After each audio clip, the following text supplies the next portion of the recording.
एक घने जंगल में टुनटुनी अपने पति पिंकू कबूतर के साथ एक छोटे से घर में रहा करती थी। कुछ दिनों बाद ही टुनटुनी 2 अंडे देती है। फिर कुछ दिनों बाद दोनों अंडों में से 2 छोटे छोटे बच्चे बाहर आ जाते हैं। दोनों बच्चे बहुत प्यारे थे और टुनटुनी दोनों बच्चों से बहुत प्यार करती थी। कुछ दिन बीतने के बाद टुनटुनी जब भोजन की तलाश में बाहर निकलती है तो वो उड़ते उड़ते नदी को पार कर जाती है और टुनटुनी को इस बात का पता भी नहीं चला। और टुनटुनी जब घर लौटती है तो अचानक से तेज बारिश और तूफान शुरू हो जाते हैं, जिसकी वजह से टुनटुनी ठीक से उड़ भी नहीं पा रही थी। इधर पिंकू कबूतर भी बहुत परेशान था। टुनटुनी को ना आते देख वो टुनटुनी को खोजने चला गया। पिंकू कबूतर कुछ देर तो उड़ा, फिर वो आधी रास्ते से ही लौट आया क्योंकि उसके पंख जवाब दे गए थे। पिंकू कबूतर अपनी आंखों से टुनटुनी को डूबता देखता रहा, मगर वो कुछ कर नहीं पा रहा था और टुनटुनी नदी में बह गई। कुछ देर बाद बारिश तो थम गई। पापा, माँ पानी में बह गई। पापा, आप माँ को लेकर आओ ना, मैं कुछ नहीं जानता। हाँ पापा, माँ को लेकर आइए ना, हम माँ के बिना नहीं रह सकते। पिंकू कबूतर नदी के पास जाकर टुनटुनी को बहुत खोजा, पर टुनटुनी उसे कहीं नहीं मिली। पिंकू कबूतर फिर अपने बच्चों के पास चला जाता है और अपने बच्चों को खाना खिलाकर सुला देता है। फिर कुछ दिनों तक पिंकू कबूतर टुनटुनी की याद में कुछ दिन रोता रहा, मगर किसी तरह उसने खुद को संभाल लिया। एक दिन पिंकू कबूतर एक काली कौवी को लेकर आया जिसका नाम सुंदरी था। देखो बच्चों, ये तुम्हारी नई माँ है। इसका नाम है सुंदरी। अब से ये तुम्हारा ध्यान रखेगी और तुम दोनों से बहुत प्यार भी करेगी बच्चों। पापा पापा, क्या ये हमारा पूरा ध्यान रखेगी, हमसे प्यार भी करेगी और हमें मारेगी तो नहीं ना?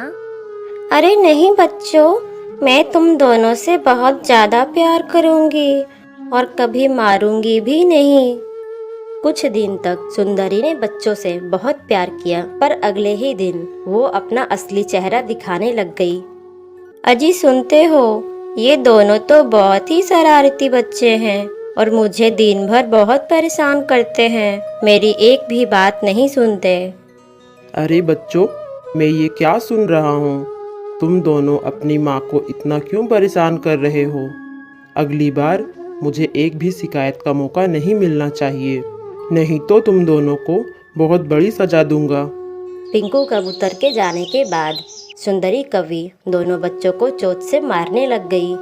अरे नालायकों, दिन भर मुफ्त का रोटी तोड़ते रहते हो, कुछ तो काम कर लिया करो। तेरे बाप का नौकर थोड़ी हूँ मैं जो घर का सारा काम भी करूँ और तुम दोनों को भी संभालूं। तुम दोनों जाकर अनाज लाओ, नहीं तो खाना भी नहीं मिलेगा तुम दोनों को। माँ, अभी हम कहाँ जाएं? अभी तो हम बहुत छोटे हैं। पापा गए हैं ना, वो अनाज जरूर लाएंगे। हाँ माँ, पापा जरूर अनाज लाएंगे। इतना कहकर सुंदरी दोनों बच्चों को डंडे से मारने लगती है। तभी अचानक से बच्चे बोल पड़ते हैं। माँ, आप कैसी माँ हो? हमारी माँ हमें कभी भी नहीं मारा करती थी, वो हमसे बहुत प्यार करती थी। आप बहुत बुरी हो। तुम दोनों को तुम्हारी माँ बहुत याद आती है ना? एक काम करती हूँ, तुम दोनों को तुम्हारी माँ के पास ही भेज देती हूँ। तुम्हारी हिम्मत कैसे हुई मेरे बच्चों से इस तरह बात करने की? तुम मेरे बच्चों का बाल भी बांका नहीं कर सकती। आवाज़ सुनकर बच्चे जैसे ही पीछे पलटकर देखते हैं तो पीछे टुनटुनी रहती है। ये देखकर बच्चों की खुशी का तो ठिकाना ही नहीं रहा। माँ, तुम आ गई, मेरी माँ आ गई। माँ, तुम इतने दिनों तक कहाँ थी? बच्चों, मेरे प्यारे बच्चों, बस तुम ही दोनों के लिए मौत के मुंह से बचकर आई हूँ। मैं बहुत दिनों तक बेहोश थी बच्चों, नदी किनारे में पड़ी हुई थी। एक कौवे ने मुझे बचाया और देखभाल किया और बस में बेहोश थी। अभी होश आया तो मैं तुम दोनों के पास दौड़ी चली आई। माँ, अब तुम आ गई हो ना, अब हमें किसी से भी डर नहीं। अब हम पहले की तरह खुशहाल रहेंगे, हमें छोड़कर कभी नहीं जाना माँ। तभी आसपास के सारे पक्षी इकट्ठा हो जाते हैं और पिंकू कबूतर भी वहां पहुंच जाता है। सारे पक्षियों ने सुंदरी कवि की असलियत पिंकू कबूतर को बताई। पिंकू कबूतर को जानकर ये सब बहुत दुख हुआ।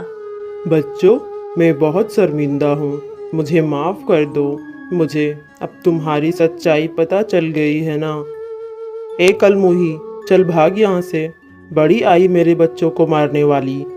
अजी मुझसे माफ़ी मत मांगो, इसमें आपका भी कोई दोस्त नहीं। बस मेरे बच्चे सही सलामत हैं, मुझे अब कुछ नहीं चाहिए।